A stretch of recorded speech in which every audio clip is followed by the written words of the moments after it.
All right, I'm here today, guys, with Alessia Russo, a University of North Carolina women's soccer player. Alessia is a rising senior, class of 2021 forward from Kent, England. So I just want to say thank you, Alessia, for being here today. Not only do I and the rest of the LRT sports staff appreciate it, but all the young athletes who watch this will appreciate it as well. So thank you very much for being here today. Yeah, no problem. I'm just going to rip through some questions. There's about 16 total. The first one is, what is the best advice that Coach Dorrance has given you or the team as a whole? That's a good question. I think you can ask like any player or any former Carolina player and about Anson, and you'll get a ton of stories. One of the biggest things like he advocates throughout like your career at North Carolina is that what's most important is our character development. He kind of ranks the whole environment at North Carolina on 3 different levels, and his first priority is to develop you as a person and build up your character, and the second thing he tries to do is make us all like pursue our schoolwork and make it like so that's comes before he even talks to us about being a player on the pitch. So and that's what comes third is your ability on the field. So before we even talk about soccer, he wants to know how you are as a person and how good of a teammate you are and how you can add to the program. So yeah, he's definitely built my character up massively since I've been at North Carolina. Gotcha. That's a good answer. And then how many other colleges did you look at before you decided on UNC, and what was the deciding factor? UNC was the only one I visited, but I also spoke to Florida State and UVA. I kind of always knew I wanted to come to America to play college soccer, but I guess the deciding factor was after I visited UNC. I fell in love with the campus and the coaching staff and the players, and the plans that they had and what they try and do for you when you're there. So yeah, kind of after the visit, that really sold it for me. Gotcha. And then should recruits be prepared to play different positions in college if needed to? Yeah, definitely. That's any team. Doesn't even have to be at college. If you can play multiple positions, that's great for your career and your CV, I guess, your soccer CV. If you can be adaptable and play where's needed, and if you can change and that's massive for college soccer, I guess, Yeah. and soccer as a whole. And then this might be a little harder for you to answer just because it's more related to the States, but what showcases should high school athletes attend if they want to get noticed by UNC coaches, or what's the best way for high school athletes just to get noticed in general if they want to play at North Carolina? Yeah, I mean, I don't have any background in showcases. I know a lot of the girls on our team always were often recruited from showcases. I can't recommend any, but yeah, no, I'd say just get yourself out there. Don't be afraid to reach out to colleges, even if you think that they're big time schools. Like, reach out, be brave, and I guess show them film or invite them to a showcase. I'm not sure on that one. Yeah, no, that's still a good answer. Yeah. Then this is kind of about your recruiting process. Looking back on it, is there anything you would change if you could? Not really, only because I was lucky to have a great recruiting process, and no complaints really. And I guess it's a little bit different for an international athlete, but yeah, no, my recruiting process was pretty simple and happened to fall into place. That's good because that's not always the case, so that's good to hear. Yeah. Let's see. So LRT Sports interviewed your head coach, Anson Dorrance, a little while back. What is it like playing for such a legendary coach? You kind of talked about it earlier, but if there's anything you want to add. Yeah, I mean, it's coming to UNC is probably the best decision soccer-wise that I've made. He is often our team gets asked questions about Anson, and it's hard to like put into words how influential he can be until you've been like involved in his environment, and just the way that he can motivate you, and the way that he really cares for every single player. That's the biggest thing. He's open and he's honest, and that's the biggest thing I respect him for. He'll tell you where you're going wrong, he'll tell you where you're going right, and he's not afraid to not knock your confidence, because that's not what it is, but he'll tell you where you're going wrong, and it's your decision to make amends. But the only reason he's telling you that is because he sees potential and he knows where you can go. So yeah, just his honesty, for me in particular, I guess. Yeah, no, that's great. So the next one is, what is the most significant difference in the game of soccer that you noticed from like the youth level, like high school level to the college level? Like, what's the biggest difference you noticed and you would improve on the most? Physicality for sure, and the speed of the game.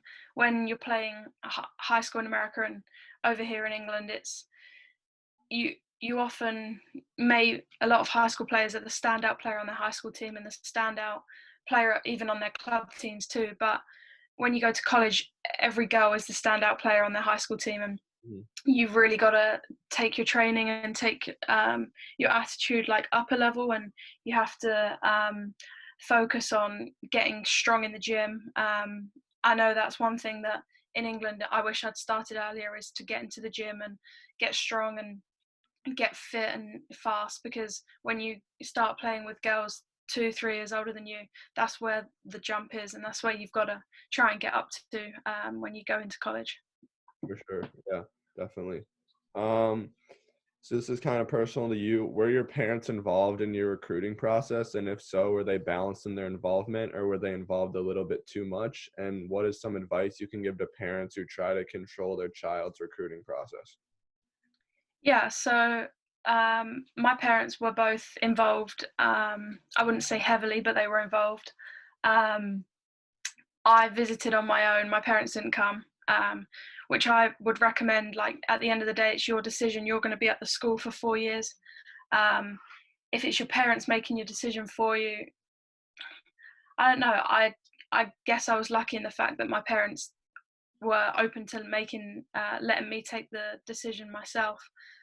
I'd recommend parents to step back a little bit, because when you go into college, your daughter or son's 18 years old, and they know what they like and they know what they won't like.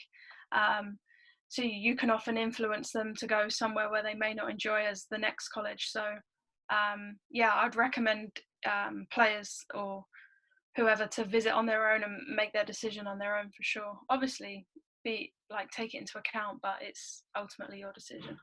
Gotcha. Yeah, for sure. I agree with that. Yeah. And then a couple more like serious ones. What are three key ingredients that you think any athlete needs to play a sport, like soccer specifically, at the collegiate level? You got to be fit. Like, especially college soccer, you're playing 2 to 3 games a week. And if you get into, so the final four, we play Friday, Sunday. So you have 1 day recovery. So if you're not fit and you're not healthy, then you're not going to be able to play such important games in quick succession. So definitely be fit, be strong, and be ready to play a heavy schedule. Also, I guess be a good teammate. That's one massive thing that we encourage at UNC, is look out for your team. It's hard when you're all competing for 11 spots on the field, but you can't take that competitive side of competing on the field off the field. You've got to be like a family, and that's another thing that we focus on at UNC, and probably one of the reasons why the past 2 years we've got to the Final Four, is not only the talent that we've had on the field, but the environment we've created off the field. And I guess be a leader. It's hard as a freshman. You go in and you got to learn off the sophomores, juniors, and seniors. But once you finish your freshman year, take what they've taught you and keep going and become a leader for the incoming freshmen the next year. Gotcha. No, those are all three really good answers for sure.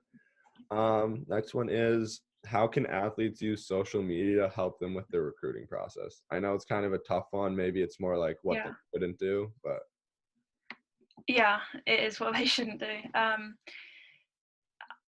Social media is massive these days, and especially in like our generation. You can definitely use it as an advantage, but it can also be very detrimental to your recruiting process. So I'd say if you have a doubt, like this is what you shouldn't do. If you have a doubt about like something that you're going to post on Instagram or whatever, if there's a tiny bit of doubt, don't post it, because it can be detrimental to colleges, and they do look at it. Our team look at all our social medias before we've even gone on a visit most of the time. But you can also use it to elevate like yourself and your game, so you can post clips and you can reach out to your followers and stuff and use it as a platform that will help for sure, but just be careful with it. yeah, definitely. Yeah. All right, so the last serious one is, what are 2 do's and don'ts when a recruit goes on an official visit at UNC? Do be like, don't be shy. Like that, we love having recruits in. We love to take them and show them around campus and give them a little feel for what it's like to be a Tar Heel. But don't be shy. Like, ask questions, reach out, talk to the staff, talk to the older players, ask them how their experiences are. We're happy to share. Like, a don't on that is, don't be afraid about anything. Don't be afraid to ask questions, because that's, for me as well, that's the visit was what sold me to North Carolina. I had a couple great girls showing me around, and the experiences they shared influenced me to take the decision to commit. So be brave and don't waste it. Gotcha. Yeah, those are good. All right, so the last 3 are kind of like fun, random ones. So Yeah. the first one is, what is the craziest or funniest thing you've seen happen on the soccer field in a game?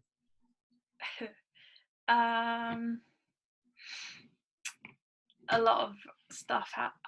This was funny. So the our past Final Four in San Jose, we played the semi-final against Washington State, and it was at San Jose, and our group of players had never played on that field before, and we're used to like hot, dry grass and like dry fields, and we go out and play Washington State, and the field is like thick and really, really slippery, and none of us girls from North Carolina had the right cleats on.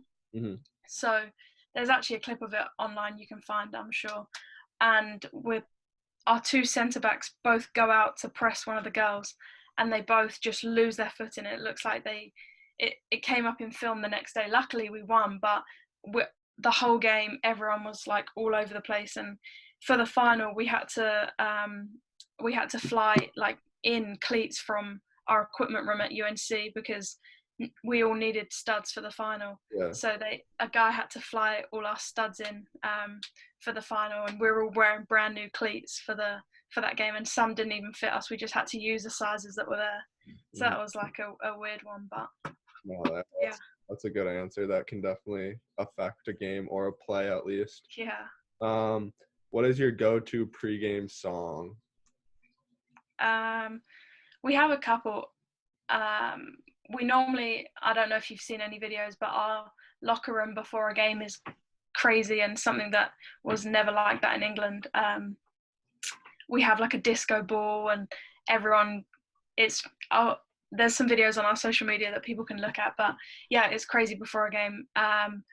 But we always listen, the last song before we leave the locker room is Get Out of Your Mind, I think it's called. And that just is the last thing we listen to before we go out. But yeah, probably that. I think that's what it's called, Get Out of Your Mind. But yeah. Good pump up one, I'd say. Yeah. All right, the last question is, what is your go-to meal before a game? Panera. Every game, our team goes to Panera before, whether we're in North Carolina on an away trip, and some girls love it and some girls hate it, but I don't mind it. I normally get a soup, chicken noodle soup, and a sandwich, and then take a bagel and a banana to go to eat in the locker room before I go out. Gotcha. Yeah. Well, that's all I have for you today. I really appreciate it. Like I said earlier, all the LRT sports staff and I really appreciate it, and especially the young girls who even have hopes of playing at North Carolina that might watch this, they'll definitely appreciate it as well. So just want to say thank you for taking the time, and yeah, Yeah, no problem. have a good one. Yeah, you too. Thanks. Bye.